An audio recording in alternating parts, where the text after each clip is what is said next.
What are we doing here? And where are we gonna go? It's like we just woke up one morning and then it's welcome to the show.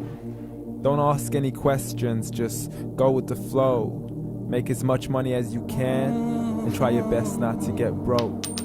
Copy everything you see on the TV, from the hairstyles to the clothes, and don't think too often, just do exactly as you're told. And if you ever get confused, then just turn towards the alcohol. You'll still hear your thoughts, then just turn up the radio as you learn to live a lifestyle of drugs, sex, and rock and roll.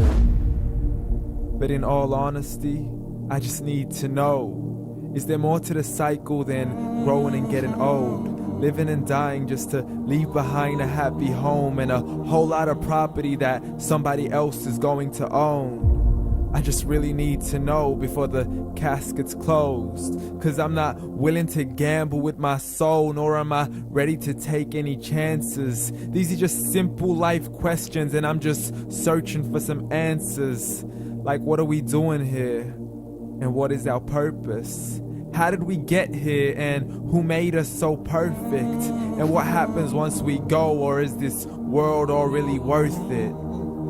Questions we don't answer because apparently we don't really have to. There's no purpose to this life and our existence is merely natural. Then in that case, please let me ask you, did you create yourself or was it somebody else who had fashioned you? 'Cause you're a being that's impeccable, faultless and unparalleled. You're a product of supreme intelligence and I'm merely being rational.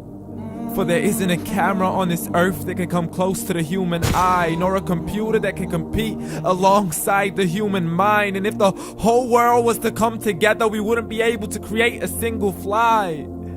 So many signs, yet we still deny. As science tries to justify that all this could come from none, when it's a simple sum. 0 plus 0 plus 0 cannot possibly ever give you 1. So from where did all this order come? For everything has its origins, a maker, a creator of its own. I mean, the only reason you're watching this video is because somebody had to press upload. So we can believe in the Big Bang, but I'd rather believe in He who caused it to explode. Allah, the creator of everything along with every single soul.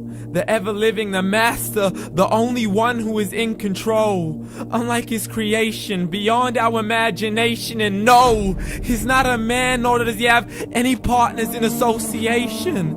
He's on his own. And no, he did not ever leave us alone. Just like every manufacturer, he left us with an instruction manual. The Quran and Islam, and I'm sorry to jump to conclusions, but it's the only one possible.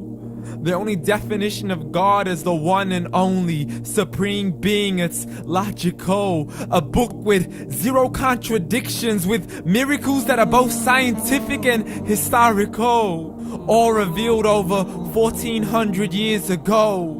Like the detailed description of the human embryo. The descriptions of the human embryo in the Quran cannot be based on scientific knowledge in the 7th century. To the mountains as pegs holding firm the earth below, and the 2 seas that don't mix in a complete separate flow. To the planets in orbit, alternating night and day as they stay in flow. The expansion of the universe and the creation of everything from H2O. To the stories of the past and the preservation of Pharaoh.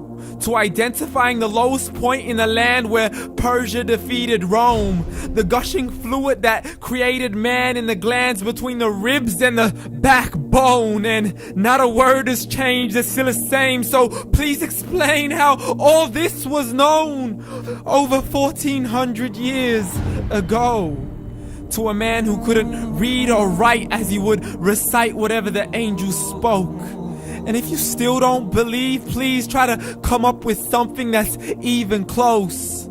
But you can't, so we took God as a mockery and his messengers as a joke. Muhammad could not read or write. How somebody who can't read or write gonna start a religion. Dismiss these scriptures as legends and tales of the ancient folk as we live life according to our whims, desires, and hopes. Saying this life is the only home we will ever know. We will live then die, then simply turn to bones. YOLO! Correction, after the grass dies, the rain arrives and it regrows, and Allah promises to do the same thing to your very soul and bring you back from your very fingertips to your toes, as the all-seeing supreme being watches us so close, and we are surely being tested in our wealth, our health, and our self, and everything that we've been blessed with. So believe, for we will surely be resurrected and be brought back to our Lord and account for every single deed as He hands us our books and orders us to read. From the bad to the good and everything in between. You yourself are sufficient for your own accountability, so don't be mad at me. You are the one who thought He wouldn't come back to me. I gave you a whole life long to search after me, but you were busy in all that which was temporary. So read, and glad tidings to all those who believed. And if you disbelieve, read. And don't let that day be the first day you find out what your life really means. Read.